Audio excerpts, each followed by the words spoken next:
It's time for your late out of date Raw review. Out of date? We're fucking in date. The show's just finished. 6th of September.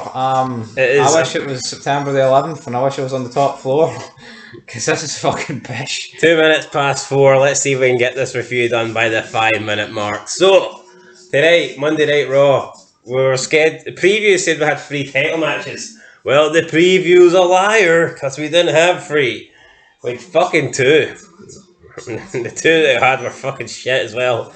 Anyway, let's get in. Promos, tag team turmoil. Each team gets their own wee bit. So yeah, all the teams that are in the tag team turmoil match tonight have a wee backstage skip for like 10-15 seconds. Even the jobbers, like Lucha Dragons or whatever they're called, Lucha Brothers or Lucha House Party, even they got to speak, even though they can't even speak English. They said some shite, and it was a decent wee intro. It would have helped if the teams were actually good, you know, like back in the day. If you had this same sort of concept when you had a match with like the Dudleys and Hardys and APA, Edge and Christian, Hollies, Brothers of Destruction. I think you would have had a really, cool opening here with all the teams getting to talk and having their own wee backstage thing. But I mean, come on, look at these teams. You've got the New Day, good, AJ Omos, Viking Raiders, Mace T-Bar, AJ Omos, Lucha House Party, Mustafa Ali, and fucking Mansoor. And who was the other team? Right, we're near 2 minutes in here. Who was the other team? T-Bar and Mace. I've said them. Right, regardless, they're shite. Right, there was about 7 shite teams, right? Yep, but out came the shitest of them all. Randy Orton and Matt Riddle. They're probably the best. But yeah, Randy Orton cuts a bland as fuck promo. A typical vintage for Randy Orton. It's Matt Riddle smokes up, talks a load of shit for 2 minutes. Yeah, he talks about munchies and wanting sweets, and then he's on about Randy, Orton. you can have sleeveless turds. I know you don't like sleeves, Randy. I'll get my mom to cut the sleeves off for you, Randy. Would you like that, Randy? No, I'd like a fucking good show to review for once, but no chance of getting that. Then Bobby Lashley comes out with MVP. MVP says that the crowd lose IQ every time Matt Riddle speaks, which is a fair point. I think it's in MVP's hometown tonight as well, so he was getting a big pop. Bobby Lashley calls Orton a coward. He wants a shot at the rematch at the tag titles. Orton wants a shot at the world title. Bobby Lashley says he'll give him it at Extreme Rules. But he says he says Orton was right. He is a greedy son of a bitch, and he wants to be put into this tag team turmoil match because he wants to be a double champion. The New Day come out and they say, "Look, if you want in this match, you better hurry up because the match is starting right now." So then they piss off to the back. The New Day get in the ring. The Viking Raiders come down, and then we get our first of about 25 commercial breaks of the evening. And when I say 25, I'm not even exaggerating. I'm probably being generous. Now, well, let's speed this up. Basically, the New Day eliminate the Viking Riders. No, after about 20 minutes and 3 more commercials. Aye, and then 10 more commercials occurred during the next team, who was Lucha House Party. No. Who was it? Oh, maybe actually. It was. And then we got T-Bar and Mace, which they eliminated, but then after that it come Saudi Arabia or us. No beheadings, but I wish it was beheaded, and then T-Bar and Mace just battered off 4 of them. No, we've missed it, fucking team. We haven't. We have. Jinder Mahal and the Jobs. Yeah, see, I knew it. They were in second on the Lucha House Party. Well, fuck up. Right, out come... Don't hinder gender. I will hinder your ass on it here. Jabroni. T-Bar and Mace, and then out comes Sonya Deville and Adam Pearce, who are fucking awful. So this match is wasted about 45 minutes, then they say that, to be fair, they're going to give the 2 teams that got battered by Mace and T-Bar time to recover, and this match will continue tonight. So basically what they're saying is, we've got fuck all booked for tonight. We need this match to finish the show. This match can't go 3 hours, so we're going to split it into 2. Out of 2. Going 3. Alright, so there you go. That is it. Next up, we have Sheamus McIntyre. Sheamus McIntyre. Decent match. Winner gets a shot at Damien Priest at Extreme Rules. I don't know why it's not... Well, A, McIntyre got pinned last week in the title threat, and B, we've seen Sheamus versus Damien Priest now for the past couple of pay-per-views, so I mean, why are we getting it again? Who wants it? Nobody wants it. Sheamus beats McIntyre, good match, beats him with the, I mean, these 2 guys were What I will say is every time Sheamus and McIntyre, they fucking hit each other for real. I mean, they don't hold back. Both their bodies are cut open and all this shit. I mean, the clubbing blows and all this shit. These two guys just they go all out in their matches, but still, this match was far too long. Sheamus wins with a roll up, grabs the tights. McIntyre didn't appreciate it, hits him with his face mask at the end. McIntyre acting like a heel, then hits the big boot, then fucks off to, probably goes back to stage and shoves the sword up Vince McMahon's ass. So I don't know what he does. Eat some black pudding. But we Greg sausage roll on in. Probably watches Braveheart. I don't know. More typical, stereotypical Scottish shit. We're not going to cry about it. We're not going to phone fucking Childline. No, I'm not going to say it's racist, but I'm going to say it's a bit. Yes, Scottish lives matter. No, it's a bit pish. Like, to me, the Scottish gimmick goes to jobbers like the Highlanders. If you want Drew McIntyre to be a main eventer, you gotta, I mean. Anyway, though, we move on. Tag title match up next. It was actually a contenders match, but this was awful. Nikki Ash, Rhea Ripley cut a promo for the match. I wanted to blow my fucking brains out, so you know what? I went and made a cup of tea instead. Nikki Ash said something about they're going to fly to the top or something, or said. What was it? Something with the fly. It was a really piss joke. No, but it was something. It was like Ash brutality or something. Nikki brutality. I can't remember, man. Flying brutality or superhero brutality or. I mean, she was wearing an armband that said Daphne on it. That was probably the most notable. Well, I'll tell you what, right? If Daphne didn't kill herself and she somehow made it to this fucking Raw and she got to this match, she would have shot herself, and that's the fucking truth. That's a fact. Right. What happened next? You tell me what happened next. Rhea Ripley and Nikki Cross win. Suicide line went up. Alright, they win. What they do? Who gives a fuck? Tag team title match next week, perhaps, or Extreme Rules. Who cares? You go in. Right, what happened next? You tell me. I don't know. Watched. I was making cups of tea. We had this guy here on the thumbnail. Oh, Moist TV. Moist TV with Karrion Kross and John Morrison. Morrison asks what's Karrion Kross's deal. What's he looking forward to doing? And Karrion Kross, I want to make you suffer. And Morrison goes, aha, I know you don't mean that. I was in the ring with DX. You'll get the Brothers of cool Destruction. ones. Or else you'll get the drip drip. And then he says, do you not want to win titles? And Karrion Kross is like, yeah, I want to win titles after make you suffer. I mean, I don't know, I thought this was best I've seen Karrion Kross, to be honest. And that just sums up how shit he is. He showed a wee bit of charisma here, like there's a wee bit entertaining, like, in a goofy fucking way. Then they have a match and Karrion Kross wins, beats him fair and square. With a Doudrop promo backstage, says that this is... That was way later, but I will get Evolution was just Eva Delusion. Aye. And now they're in a new era of Doudrop. Fat bastard. Drupolution or something? I mean, who cares? Who the fuck cares? I actually can't stand this person. We then had Nia Jax. Call it fat. Call it Two fatties. Fat asses. That's on the fucking roster, man.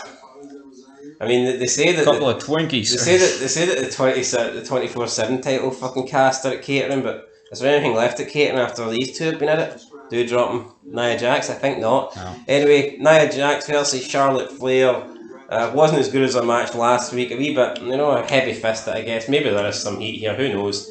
And Connor the Crusher, aka Shayna Baszler, interferes, costs Nia Jax the match, screws her over, and then it just kind of ends. Like Shayna Baszler goes towards the timekeeper's desk and Nia Jax follows her, and you assume one of them's going to grab a mic or something and cut a promo, but then you don't see nothing, and then they just disappear. I mean, Nia Jax gets screwed at the title and she just fucking walks off.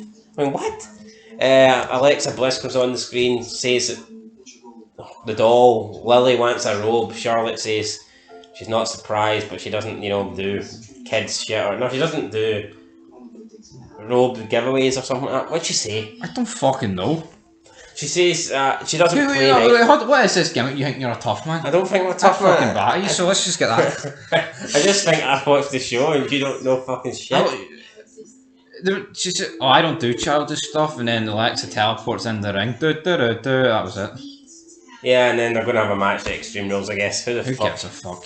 Who cares? Right, next up if you ain't going to come to the Playhouse, I'll bring the Playhouse to you. And that was it. And then the lights go off and all of a sudden she's in the ring, so I don't know how she got there, but who cares? Some spooky Undertaker shit right there. Well, it wasn't Undertaker shit, because it takes him about 10 minutes to get into the ring, and she actually got there pretty quickly, so it wasn't Undertaker shit, it was... And talking about shit though, we had Reggie taking on Akira Tozawa, and this was fucking awful.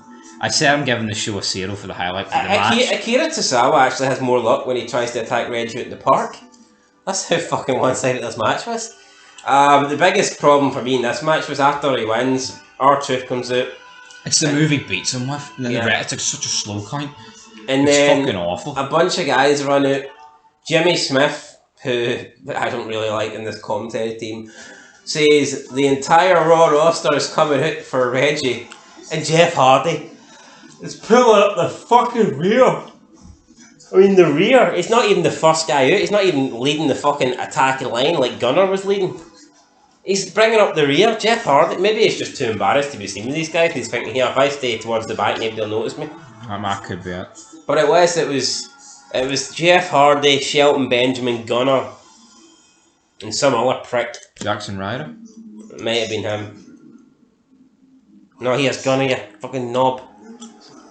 That just sums up how pissy he is, man. The other guy. How the fuck did we know two of his names? I don't know. Like I wish I had a gun though.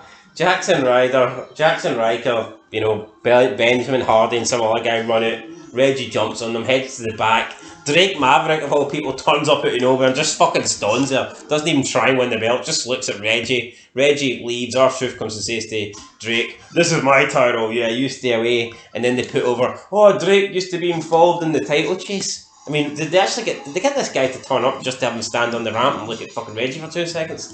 If so, I mean, why not even have a thing where he wins it momentarily, or just, you know, unbelievable. Fucking dog shit that was. Right, moving on.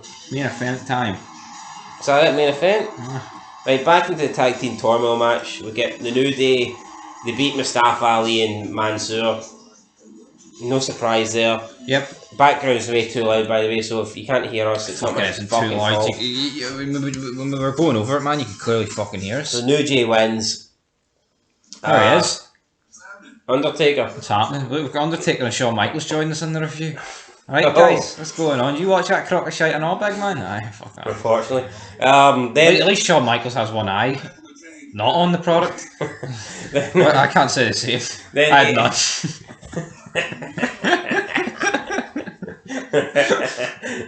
Who the fuck's that guy at the end? Sitting there. Good luck with that shit.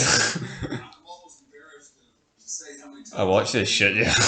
Right, then AJ and Almost come out, they beat the fucking New Day. Then it's Bobby Lashley.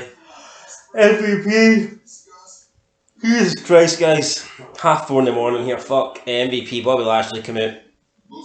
It was a bit of a fight. There's a bit of a fight going on here. Turn it down. Turn fuck off. We'll just end it, man. Yeah, there's a brawl breaks out. Riddle gets thrown across the announce table. Someone says, "We've got to fucking turn that shite down, you prick." Fucking God music coming at the TV here. Riddle gets thrown across the announce table. Jimmy Smith says, or Jimmy Smith, what the fuck is Jimmy guy's called? Smith. My name's Nero Padilla. I don't bring people together because there's no fucking rain. We've got a flying Riddle. I mean, really? Fuck off. By the way, Riddle and Orton were on ringside commentary for like fucking, well, they weren't on commentary, they just sat there for 90 minutes. What a waste. Big brawl breaks out anyway. Fucking Lashley hits a spear on AJ, gets the win, almost comes in at the end. Fucking double choke slams Lashley. Lashley kind of gets up, no sells it. Wants to go after Almost, but before he can, Orton spins him round RKO. Boom, good night. Show goes after here. We're getting Orton versus Bobby Lashley Extreme Rules, but first they have to defend the tag team titles against Lashley and MVP. When will that be? Will that be Extreme Rules? Will that be on Raw next week? Honestly, we don't fucking know at this stage. This was just a waste of 3 hours of your life. Pretty much, Like, the whole show's centred around getting tag team contenders, or number 1 contenders, and it's just pish we've seen before, seen last week. You know what's fucking mad though, right? How come they have to have this tag team turmoil and these 7 teams have to go through hell to get a shot at the tag titles? Get the team that entered last. Yeah, Randy Orton just says to Bobby Lashley, I want a title shot, and he goes, aye, Extreme Rules, mate. What the fuck? No, wait, how there's no logic. You don't even get that? How come you didn't bring it up? Because I don't give a fuck enough to bring it up. No, how come Orton just gets gifted a world title shot? But fucking these 7 jobber teams have to wrestle through 90 minutes of shite to get a tag title shot that they ain't going to win anyway. I know. I mean, how can How can the world title shot just be handed out? The most prestigious title they've got. Oh, hi. Orton asks for a title shot and he gets it. Yet all these tag team guys have to go through the Turmoil match to earn a shot. What sense does that make? I know. It's so bad. I mean, I don't get it. fuck, I'll tell you what, like, when AEW's doing better than you at the moment, you need fucking help. And on that note, guys, it's time for the rating, and I will give it a 1 out of 10. Why? Because it's fucking shite, that's why. I mean, that sounds fair enough to me. No, alright, I mean, it's just a waste of time. Everything's fucking pish. Doesn't matter how good it could have been. See that Reggie Akira shit? That's pish. I'm sorry, man. That was as bad as the Young Bucks match. See, realistically, this show could have been done in an hour. See this Turmoil match? It could have just been a battle royal. Yep. Then you take like an hour off the fucking show. Everything is dragged out to fuck. Sheamus, Drew McIntyre, you could have took 10 minutes after that. Half the matches you didn't even need to have. Let's be fucking real. I mean, Jesus Christ. Oh man, this show's bad. This show's very bad. I'm going to give it a 1 as well. I mean, it started alright, and I don't see how Raw gets worse. it started alright and it finished alright, but that tag team Turmoil match lasted 90 fucking minutes, man. There was just no need for that. And the other 90 minutes wasn't even good shit anyway. I mean, apart from the tag team Turmoil stuff, well, Drew McIntyre and Sheamus, what else was there apart from that? I'll tell you what, I'm actually shocked people stay tuned for fucking 3 hours of this. Well, have you seen the ratings? They don't. I know, but I am surprised they're so high up. Aye, well, I'll say high up, like I said, they're high. I mean, they're as high as fucking... I think this'll be jump Seth Rollins did it 2 years ago. I think this will be the last time I do a live Raw review. From now on, it's going to be clips, and that's it, guys. I can fucking assure you it will be mine. Experiment it What's here. your rating? Watching it, a 1. I think 1's fair. Can't be any fucking higher than that, can it? Anyway, 1 guys, 1 out of 10. Wrestling fucking sucks. Till next time, peace.